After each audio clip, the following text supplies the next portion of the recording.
ओम नमो भगवते वासुदेवाय. तर आपण पाहत आहोत श्रीमद भागवत महापुराण आणि त्यातील हा आपला द्वितीय स्कंद चालू आहे आणि द्वितीय स्कंदातील हा आपला प्रथम अध्यायामध्ये आपण ध्यान विधी आणि भगवंताच्या विराट स्वरूपाचे वर्णन पाहणार आहोत. तर श्री सुख म्हणाले, राजा लोकहितासाठी म्हणून विचारलेला हा प्रश्न फारच चांगला आहे, कारण मनुष्यासाठी ऐकणे इत्यादी बाबत श्रेष्ठ असे काय असे तू विचारलेस. आत्मज्ञानी पुरुष असा प्रश्नाचा मोठाच आदर करतात. राजेंद्रा, जे गृहस्थ संसारातील कामधंद्यात गढून गेले आहेत, आपल्या स्वरूपाला जे जाणत नाहीत, त्यांच्यासाठी ऐकण्यासारख्या सांगण्यासारख्या इत्यादी हजारो गोष्टी आहेत. हे राजा, त्यांचे सर्व आयुष्य रात्री झोपेत किंवा स्त्री सहवासात आणि दिवसा संपत्तीचे हाव किंवा कुटुंबाचे पालन पोषण यातच संपून जाते. संसारामध्ये ज्यांना तो आपले अत्यंत घनिष्ठ संबंधी समजतो ते शरीर, पुत्र, पत्नी इत्यादी सारे मिथ्या आहेत. परंतु जीव त्यांच्या मोहात असा अडकून जातो की रात्रंदिवस ते मृत्यूच्या दाढेत आहेत हे पाहूनही तो सावध होत नाही.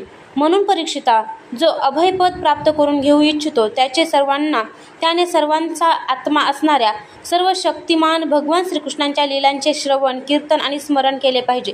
मनुष्य जन्माचा हाच श्रेष्ठ लाभ आहे की ज्ञानाने, भक्तीने किंवा आपल्या धर्मावरील निष्ठेने कोणत्याही प्रकारे का होईना जीवन असे बनवावे की मृत्यूसमयी भगवंताचे स्मरण अवश्य व्हावे. हे राजा, निर्गुण स्वरूपात रमलेले म्हणून विधी निषेधांच्या मर्यादा ओलांडलेले मुनीसुद्धा प्रामुख्याने भगवंताच्या गुणांच्या वर्णनातच रमून जातात. द्वापार युगाच्या शेवटी या वेदतुल्य श्रीमद भागवत नावाच्या महापुराणाचे मी माझे वडील श्री व्यास यांच्याकडून अध्ययन केले होते.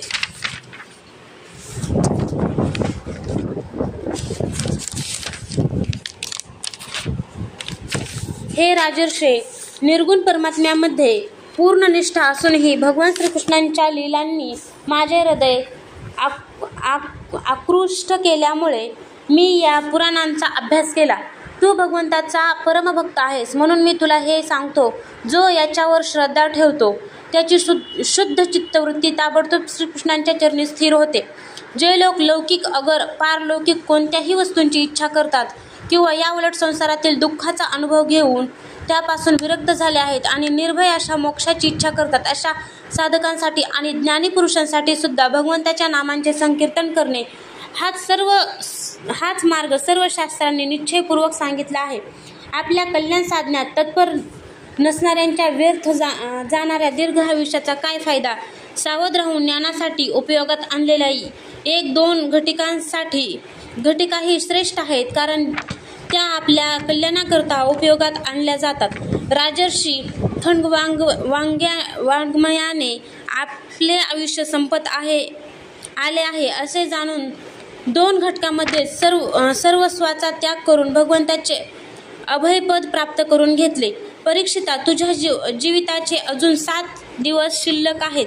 या कालावधीमध्ये आपल्या परलौकिक कल्याणासाठी तुला जे काही करता येईल ते सर्व तू कर. मृत्यूचा समय आल्यावर मनुष्याने भयभीत होऊ नये. त्याने वैराग्याच्या शास्त्राने शरीर आणि त्याच्याशी संबंध असणाऱ्या विषयीची ममता तोडून टाकावी. मोठ्या धैर्याने घराबाहेर पडून पवित्र तीर्थातील जलात स्नान करावे आणि पवित्र तसेच एकांत स्थानी विधीपूर्वक आसन घालून बसावे. त्यानंतर परम पवित्र अशा औम या 3 अ, उ आणि म या 3 मात्रांनी युक्त असलेल्या अक्षर परब्रह्माचा ओमकाराचा मनपूर्वक जप करावा. प्राणवायूला वश करून घेऊन मनाचा निग्रह करावा व प्रणवाचे विस्मरण होऊ देऊ नये.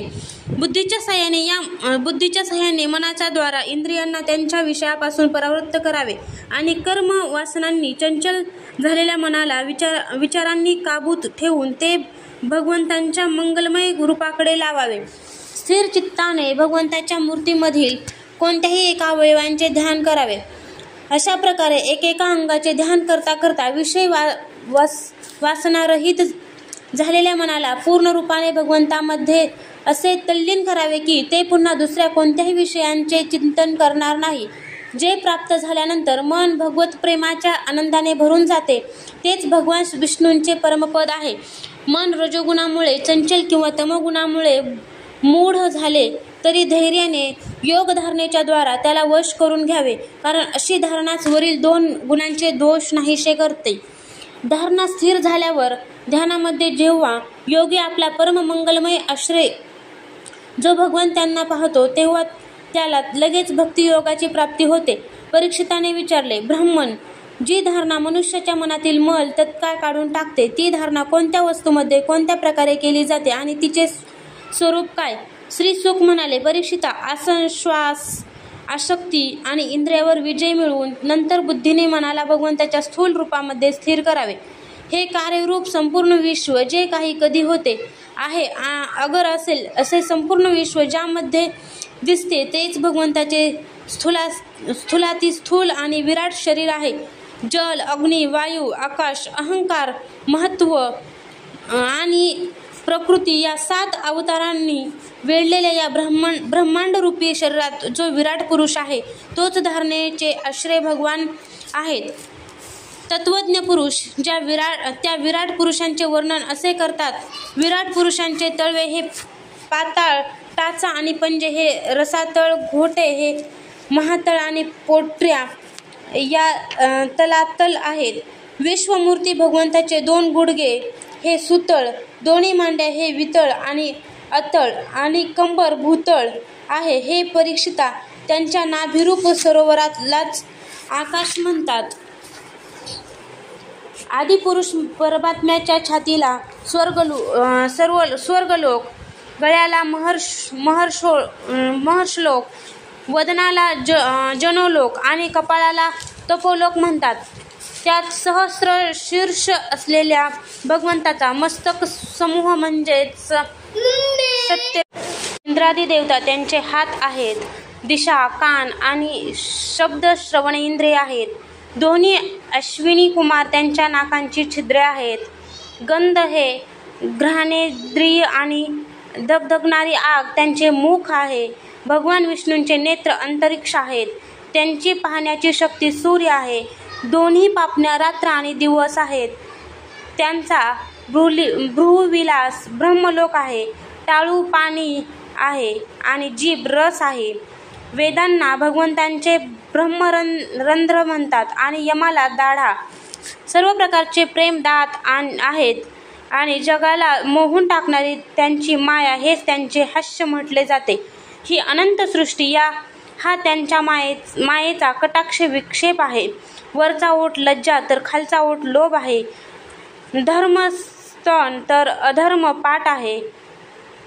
जननेंद्रिय हा प्रजापती तर अंडकोश मित्रावरून आहे. समुद्र पोट आहे तर मोठमोठे पर्वत त्यांची हाडे आहेत. हे राजन, विश्वमूर्ती विराट पुरुषाच्या नाड्या म्हणजेच नद्या होत. वृक्ष रोम आहेत. अतिशय प्रभावी वायू हा श्वास आहे. काल हे त्यांचे चालणे तर गुणांचे चक्र फिरते ठेवणे हे त्यांचे कर्म आहे. परीक्षिता, ढगांना त्यांचे केस मानले आहे. संध्यासमय त्या अनंतांचे वस्त्र आहे. महात्मा लोकांनी अव्यक्त अशा मूल प्रकृतीला त्यांचे हृदय म्हटले आहे आणि सर्व विकारांचा खजिना असलेले मन चंद्र म्हटले गेले आहे. सर्वात्मा भगवंताचे चित्त म्हणजेच महतत्व आणि रुद्र म्हणजे त्यांचा अहंकार म्हटले आहे. घोडे, खेचर, उंट आणि हत्ती त्यांचे नखे आहेत. वनात राहणारे सर्व मृग आणि पशु त्यांच्या कटी प्रदेशात आहेत. निरनिराळ्या प्रकारचे पक्षी हे त्यांचे अद्भुत रचना कौशल्य आहे. स्वयंभू मनु त्यांची बुद्धी आणि मनुंचे संतान मनुष्य त्यांचे निवासस्थान आहे. गंधर्व, विद्याधर, चारण आणि अप्सरा हे षड्ज आदी संगीतातील स्वरांची आठवण आहे. दैत्यसेना त्यांचे वीर्य आहे. ब्राह्मणमुख, क्षत्रिय पूजा, वैश्य मांड्या आणि शूद्र त्या विराट पुरुषांचे चरण आहेत. विविध देवतांच्या नावाने जे द्रव्यमय यज्ञ केले जातात ते त्यांचे कर्म होय. परीक्षिता, विराट भगवंतांच्या स्थूल शरीराचे हेच स्वरूप आहे ते मी तुला सांगितले. मुमुक्षु पुरुष यातच बुद्धीच्या द्वारे मनाला स्थिर करतात, कारण यापेक्षा वेगळी अशी कोणतीच वस्तू नाही. स्वप्न पाहणारा जसे स्वप्नावस्थेत आपल्यालाच विविध पदार्थांच्या स्वरूपात पाहतो त्याप्रमाणे सर्वांच्या बुद्धिवृत्तीच्या द्वारे सर्व गोष्टींचा अनुभव घेणारा सर्वांतर्यामी परमात्मा हे एकत्र आहे. एकच आहे, त्या सत्स्वरूप आनंद निधी भगवंतांचेच भजन केले पाहिजे. अन्य कशातच आसक्ती असता कामा नये, कारण त्यामुळेच जीवनाचा अधपात होतो. अध्याय 1 समाप्त.